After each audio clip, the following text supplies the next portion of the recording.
What's up, world? What's up, DC? What's up, Howard University? You are here listening to Midday Mimosas on WHBC 96.3 HD3, and we are here with KP Gwala. So to continue our interview, of course, you just dropped your new project, Seconds from Silver City. So first, tell us, what does it mean to you to be from Silver City? I mean, disclaimer, is not a real place. Okay. Yeah, it's to kind of go back to the concept thing. Okay. I just wanted to kind of just create a way of thinking to kind of make it more visionary for you as you listen to the music. But yeah, it's not a real place. Okay, so kind of give us an overview of what Silver City would be if it was a real place. So if you was listen to the album and like feel the vibe, it's very spacey. It's very kind of like a lot of synthesizers, a lot of deep drums, like very techno, like techno retro kind of beat feel to it. So yeah, you can see it a little more so like a city in space or whatever. And that's why, of course, if you've seen like online, I use the UFO emoji, you know, and it kind of picked up traction because it was, again, I'm big on like visionary like reinforcements. So like if you just see it and you associate it with whatever you think as you listen to the music, that seemed like it made the most sense, if that makes sense. Yeah. Does it? Gotcha. Yeah, okay. it does, for sure. So what challenges did you face before releasing the project, from the concept all the way up to the listening party? You want me to be honest with you? Yeah. Dealing with these people, bro. Oh my gosh. These new age of rappers and just like people in the business. It's a different breed, and I feel like it's not even in just sense of like age or anything like that. It's just mentality. Oh my gosh, not to throw nobody under the bus, but like it's a reason why this album was so important, because it was meant to happen the way it did, because there were so many obstacles where I was just like, okay, so yeah, I can't get that from you. I'll make it happen. Though I was so determined. You know, that's one of my like 3 top attributes. I'm a very determined person. So like by any means necessary, definitely kicked in a lot of cases, and it ended up always, for this project, always being better. The quality was better. My producers, and you know, that's what took kind of like the delay. It was like I shopped around and hit up people in Florida, I hit up people in New York, and you know, some of my frat brothers and all these people that are into music as well. So, and they were all coming at me with work, and I'm just like, yeah, I gotta make sure this is for us, because it's meant for us to do this. So I think that was the biggest obstacle, but I learned so much from it. And you know, like I said again, this is a business, and dealing with people, you gotta make sure you got the right team around you, hold you down, and have the same, not excitement, but in investment in your idea, what you're trying to do. So how long did it take you to accomplish this one project? 6 months. So I started like right after I actually had the opportunity to open up for J-Rock of TDE at the Fillmore, and from there my buzz kind of like picked up in terms of just people like, yo, what is going on? You know, what's your deal?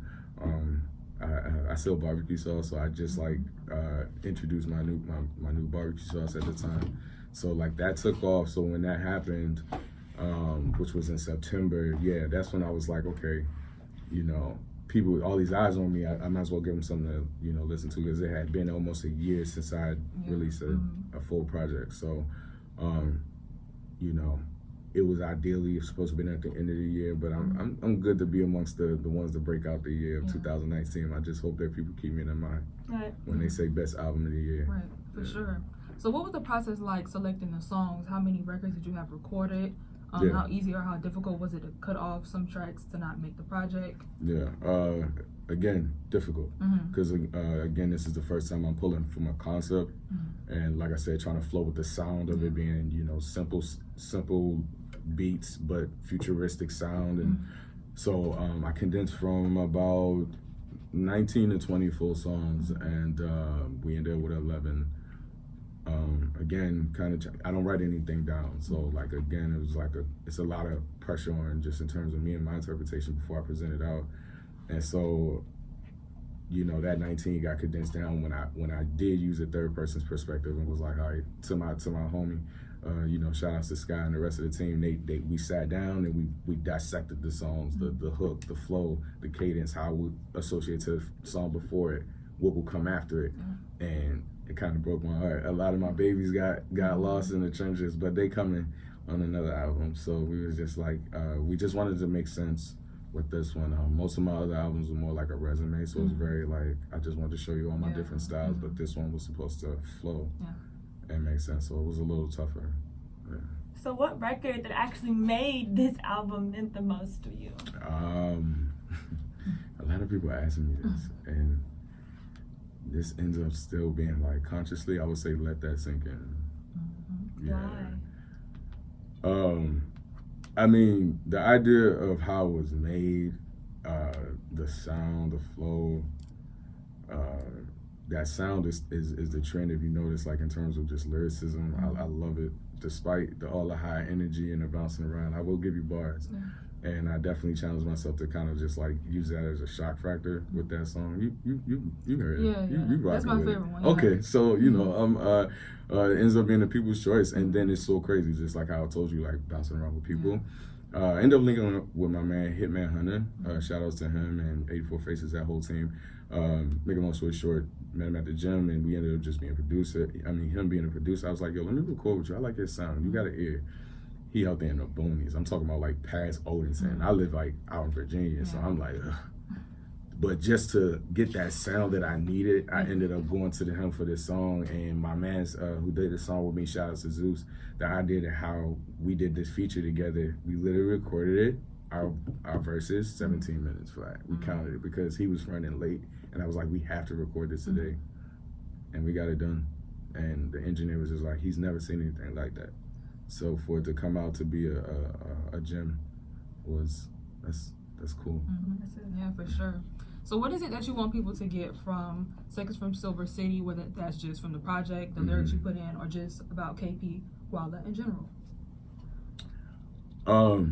Well, if you know, the date of the release was officially February 22nd, which is 222. I don't know if you're into like the numbers thing or just in general, but if, it means like just plateauing to another level in your life in terms of progression. So what better message, you know what I'm saying? It just, like I said, timing and everything just made sense because that was the message. Like Seconds from Silver City, like let's break it down real quick. It's like, if you've seen the opener where the guy was like, yeah, I'm leaving, I'm moving to Colorado from the Office skit. And it's like you're embarking on a new level of yourself in terms of what you're doing. And in the midst of doing that, you're gonna have to experience the turn up side. You're gonna have to experience the content, the substance side. You're gonna have to experience the features and the collaborations, because that's the essence of a city. To claim a city, you gotta go around the city, and you gotta earn the idea of being on this level, and earn the idea of this progression and claiming that. So let it come to fruition. It's a process, and to see progression doesn't mean that you're behind. It's just a process. So that's all this is. What do you hope your fans will get from your album? Well, not just from your album, so that's kind of the question I asked before, but what impact do you hope to leave for people who listen to your music? Period. Boom. Just transcending talent. Yeah, and I believe in talent. And it's like, they're gonna tell you talent doesn't beat hard work. No. There's some beautifully talented people that need to be heard and need to be felt. And beyond the image or whatever a rapper needs to be to make it, you know, that's why I'm so good. It's because I'm talented. I can market myself however I want. I can wear as many jerseys as I want. You can KP kick, you can do whatever you want, but I'm talented first. And I know kids that are talented. I know my team is talented. My surroundings, I like to be around talented. It's an energy, it's an aura. That, 2 Chainz, how he marketed himself in his albums, that's talent. God gave him a talent to do that. And that's the message. That trumps everything. That trumps the cause, that trumps everything. That trumps the clout, all that, the attention. That all go, but everybody got talent. Right. So let the people know where they can find you on social media and where they can stream your project. Yeah, so it's KPGWALA, KP Gwala, Knowledge, Power, Money. You can find me on all platforms. Seconds from Silver City out now. Ooh Baby Spicy Whiskey Barbecue Sauce out now. Holla at me in the DMs if you need it. I do on-site deliveries and shipping. $5. All right, facts. Thank you so much for coming. Thank you all for listening. This is Midday Mimosas on WHBC 96.3 HD3.